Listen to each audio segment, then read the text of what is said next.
तो आज का टॉपिक है राष्ट्रपति की अध्यादेश जारी करने की शक्ति। Ordinance issuing power of president.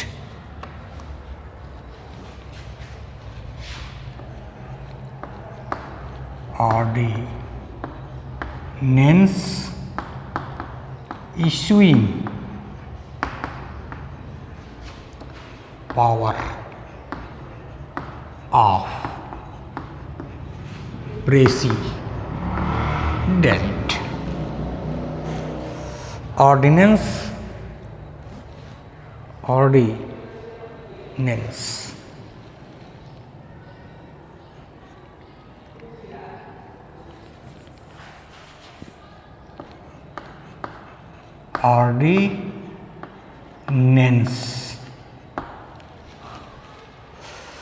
ordinance CE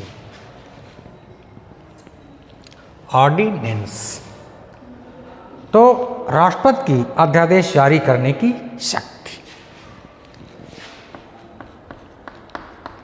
राष्ट्रपति की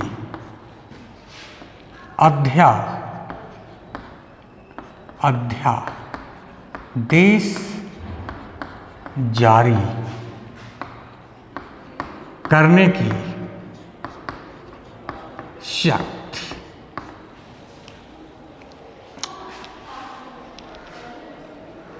अध्यादेश जारी करने की शक्ति राष्ट्रपति की विधायी शक्तियों में सर्वाधिक महत्वपूर्ण है।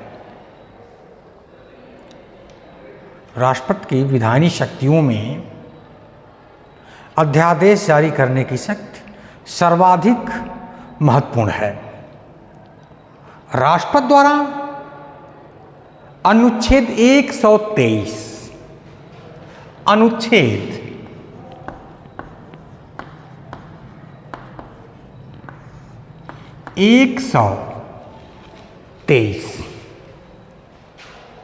के अधीन अध्यादेश जारी किया जाता है और अध्यादेश जारी करने की परिस्थितियां होती हैं। उन्हीं परिस्थितियों में राष्ट्रपति अध्यादेश जारी कर सकता है। तो भारतीय संविधान अनुच्छेद 123 के अंतर्गत राष्ट्रपति द्वारा किन किन परिस्थितियों में अध्यादेश जारी किया जा सकता है उसके बारे में जाना। पहला है, अध्यादेश तभी जारी किया जा सकता है जब संसद के दोनों सदन सत्र में न हो। अध्यादेश तभी जारी किया जा सकता है जब संसद के दोनों सदन सत्र में न हो और राष्ट्रपति को यह आभास हो जाए कि ऐसी परिस्थितियां उत्पन्न हो गई हैं जिसमें तुरंत कार्रवाई की आवश्यकता है या तुरंत कार्रवाई आवश्यक है। तो इन परिस्थितियों में राष्ट्रपति अध्यादेश जारी कर सकता है। दूसरा, एक सदन का सत्र में होना। एक सदन का सत्र में होना अध्यादेश जारी करने में बाधा नहीं उत्पन्न करेगा, क्योंकि अकेला एक सदन विधि निर्माण नहीं कर सकता और राष्ट्रपति अपने द्वारा जारी अध्यादेश को किसी भी समय वापस ले सकता है। राष्ट्रपति द्वारा जारी किया गया अध्यादेश उन्हीं परिस्थितियों के अधीन होगा जिनके अधीन संसद द्वारा पारित विधि होती है। इस प्रकार अध्यादेश मूल अधिकारों का अतिक्रमण नहीं कर सकता, प्रत्येक अध्यादेश के दोनों सदनों के समक्ष अनुमोदन के लिए रखा जाएगा और संसद में पुनः समेत होने की तारीख से 6 सप्ताह की समाप्ति पर समाप्त हो जाएगा। जब तक कि इस 6 सप्ताह की अवधि की समाप्ति के पूर्व संसद के दोनों सदनों द्वारा उसका अनुमोदन न कर दिया जाए। राष्ट्रपति द्वारा प्रख्यापित अध्यादेश का वही बल और प्रभाव होगा जो संसद द्वारा पारित किसी अधिनियम का होगा। राष्ट्रपति द्वारा प्रख्यापित अध्यादेश का वही बल और प्रभाव होगा जो संसद द्वारा पारित किसी अधिनियम का होता है। अध्यादेश जारी करने की शक्ति राष्ट्रपति के वैयक्तिक समाधान पर आधारित है।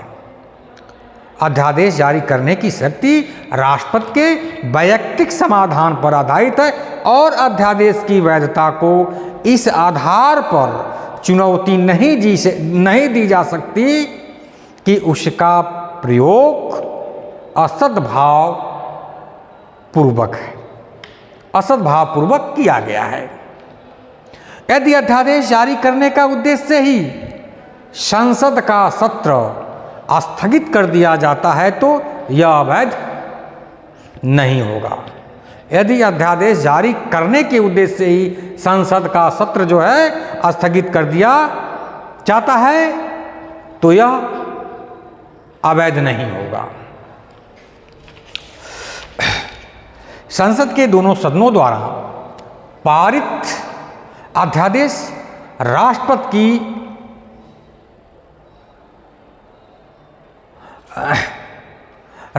की अनुमति के बाद अधिनियम बन जाता है। यानी संसद के दोनों सदन अध्यादेश को पारित करते हैं, फिर राष्ट्रपति के बाद उनकी सहमति के लिए भेजा जाता है और राष्ट्रपति जब अनुमति प्रदान कर देते हैं तो वह अध्यादेश अधिनियम बन जाता है।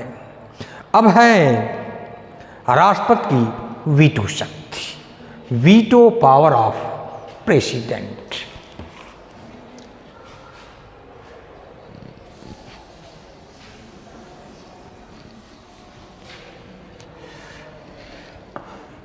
वीटो पावर ऑफ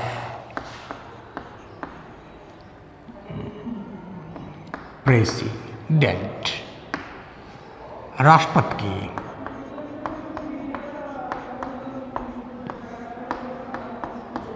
वीटो शक्ति।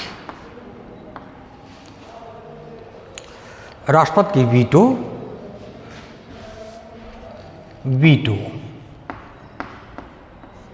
शक्ति।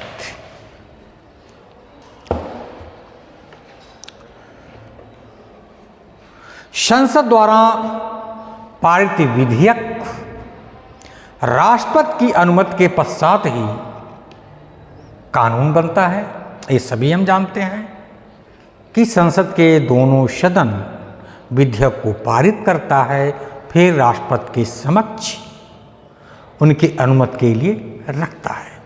जब उस विधेयक पर राष्ट्रपति अपना हस्ताक्षर कर देते हैं तो वह विधेयक कानून बन जाता है।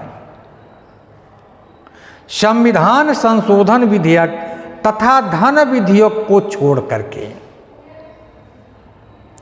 संविधान संशोधन विधेयक और धन विधेयक को छोड़ करके अन्य विधियों को राष्ट्रपति संसद के समक्ष या संसद के पास पुनर्विचार के लिए लौटा सकता है। सिर्फ संविधान संशोधन और धन विधेयक को नहीं, यानी संविधान संशोधन और धन विधेयक को छोड़ करके जो है राष्ट्रपति विधेयक को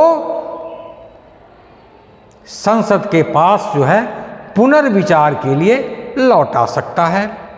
अनुच्छेद 111 के अनुसार अनुच्छेद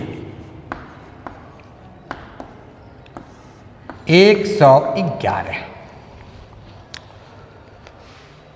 अनुच्छेद 111 के अनुसार जब संसद के दोनों सदनों द्वारा पारित विधेयक,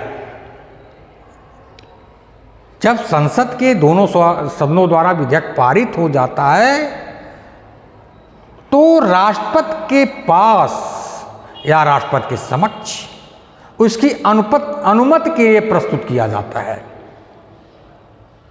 तो राष्ट्रपति के पास 3 विकल्प होते हैं। पहली बात है कि संसद के दोनों सदनों द्वारा विधेयक पारित हो जाता है और उसे राष्ट्रपति के समक्ष पेश किया जाता है। तो यहाँ पर राष्ट्रपति के पास 3 विकल्प होते हैं। पहला क्या है? 3 विकल्प में राष्ट्रपति उसे अपनी अनुमति दे सकता है। पहला क्या है? राष्ट्रपति अनुमति दे सकता है। राष्ट्रपति जो है अनुमति दे सकता है, या ख में है दूसरा है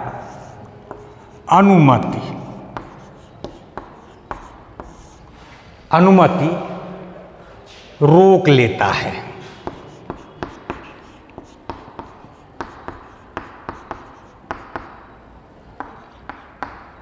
या उसे पुनर्विचार के लिए लौटा सकता है, या उसे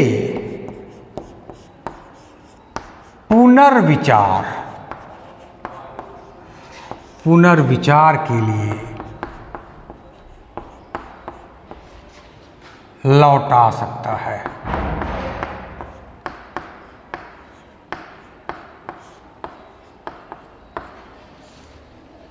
ठीक है। तो जब संसद के दोनों सदनों द्वारा विधेयक पास होकर के राष्ट्रपति के समक्ष जाता है तो राष्ट्रपति के समक्ष ये 3 विकल्प होते हैं। पहला विकल्प है राष्ट्रपति उसे अपनी अनुमति दे सकता है, या अनुमति रोक लेता है, या उसे पुनर्विचार के लिए लौटा सकता है। जब विधेयक इस प्रकार पुनर्विचार के लिए संसद को लौटा दिया जाता है तो उस पर पुनर्विचार करना आवश्यक हो जाता है। परंतु यदि विधेयक दोनों सदनों द्वारा संशोधन सहित या बिना संशोधन के पुनः पारित कर दिया जाता है और राष्ट्रपति के समक्ष पुनः उसकी अनुमति के लिए रखा जाता है तो राष्ट्रपति उस पर अपनी अनुमति देने के लिए बाध्य है। जैसे संसद के दोनों सदनों द्वारा विधेयक पारित हुआ, राष्ट्रपति के पास गया और राष्ट्रपति उसे पुनर्विचार के लिए लौटा दिया संसद को, और संसद पुनः उसमें संशोधन करके या बिना संशोधन के राष्ट्रपति के समक्ष पुनः उसकी अनुमति के लिए रखता है या रखा जाता है तो राष्ट्रपति उस पर अनुमति देने के लिए बाध्य है। यदि राष्ट्रपति अनुच्छेद 11 ख के अनुसार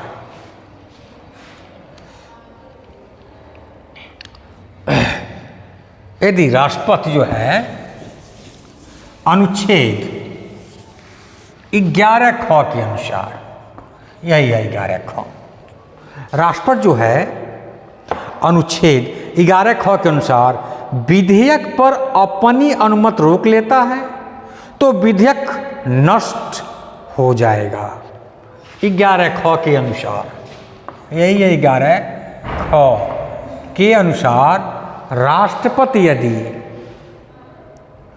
अपनी अनुमति रोक लेता है तो विधेयक नष्ट हो जाता है या नष्ट हो जाएगा।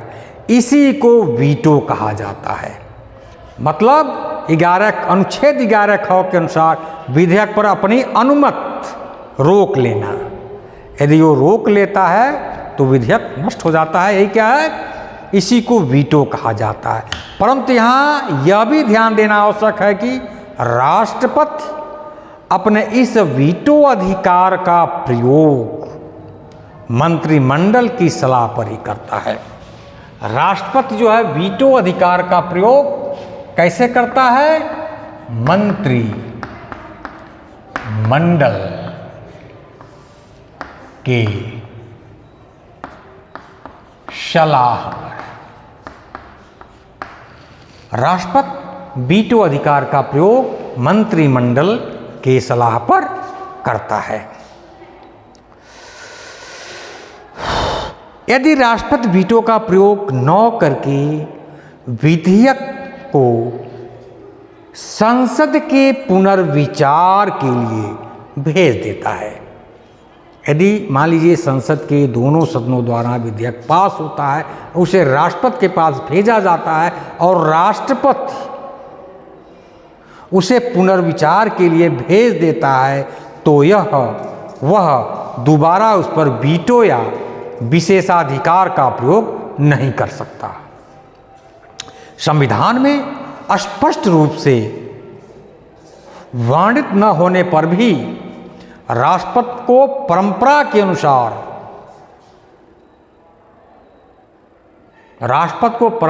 अनुसार 3 प्रकार की वीटो शक्ति प्राप्त है।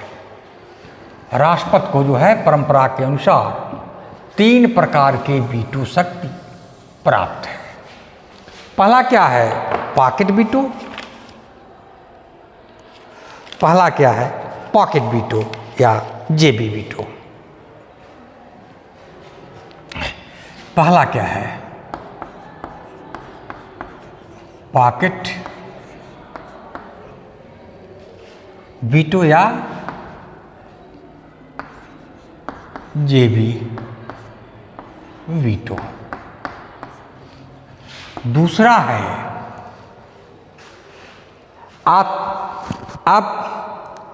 Absolute veto. Absolute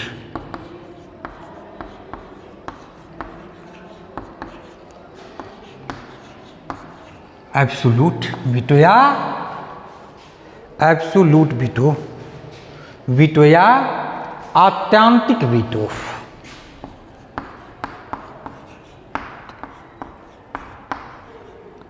आत्यांतिक veto. और तीसरा है सस्पेंशन वीटो या निलंबनकारी वीटो। तीसरा है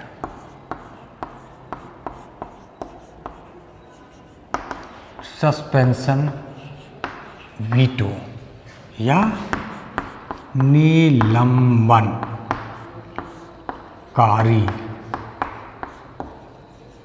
वीटो। निलंबनकारी वीटो, सस्पेंशन या निलंबनकारी वीटो। तो पॉकेट वीटो क्या है, यानी जेबी वीटो।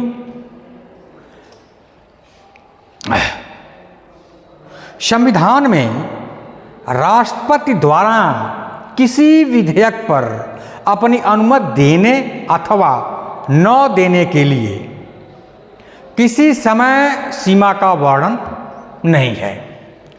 किसी भी विधेयक पर राष्ट्रपति अपना निर्णय दे या न दे, इस समय सीमा का निर्धारण नहीं है और जेबी वीटो इसी का उपज है। संविधान में जो है किसी विधेयक पर राष्ट्रपति अपना निर्णय दे या न दे, इस समय सीमा का कोई निर्धारण नहीं है और यही क्या है, जेबी वीटो की उपज है। जब राष्ट्रपति किसी विधेयक पर न तो अपनी अनुमति देता है और न ही उसे पुनर्विचार के लिए संसद के पास वापस लौटाता है, तो यह माना जाता है कि उसने जेबी वीटो का प्रयोग किया है। जैसे संसद के दोनों सदनों द्वारा विधेयक पास किया जाता है और राष्ट्रपति के पास भेजा जाता है, तो न तो पुनर्विचार के लिए भेजता है राष्ट्रपति और न तो अपनी अनुमति देता है। तो ये मान लिया जाता है कि राष्ट्रपति ने जेबी वीटो का प्रयोग किया है और संसद में कहीं भी अनुमति देने के लिए समय सीमा का वर्णन है नहीं। तो विधेयक पर अनुमति देना या न देना, विधेयक पर राष्ट्रपति जो विधेयक पर न तो अपनी अनुमति देता है और न ही उसे पुनर्विचार के लिए संसद के पास वापस लौटाता है, तो यह माना जाता है कि राष्ट्रपति ने जेबी वीटो का प्रयोग किया है।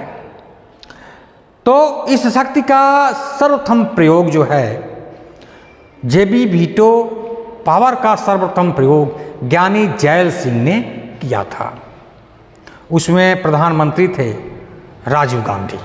राजीव गांधी के समय में ज्ञानी जैल सिंह ने वीटो पावर का प्रयोग किया था। वो मामला था भारतीय डाक संशोधन विधेयक 1986। भारतीय डाक संशोधन विधेयक 1986 में जो है राष्ट्रपति ज्ञानी जैल सिंह ने विधेयक को अपने पास रख लिया था। अब क्या है एब्सोल्यूट वीटो, आत्यांतिक वीटो। राष्ट्रपति जब किसी विधेयक पर अपनी अनुमति नहीं देता, राष्ट्रपति जब किसी विधेयक पर अपनी अनुमति नहीं देता तो यह आत्यांतिक वीटो कहलाता है। इससे विधेयक समाप्त हो जाता है।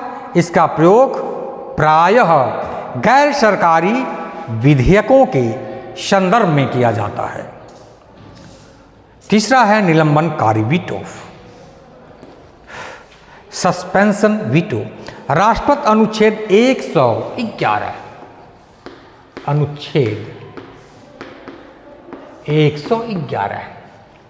111 के प्रावधानों के तहत संविधान संशोधन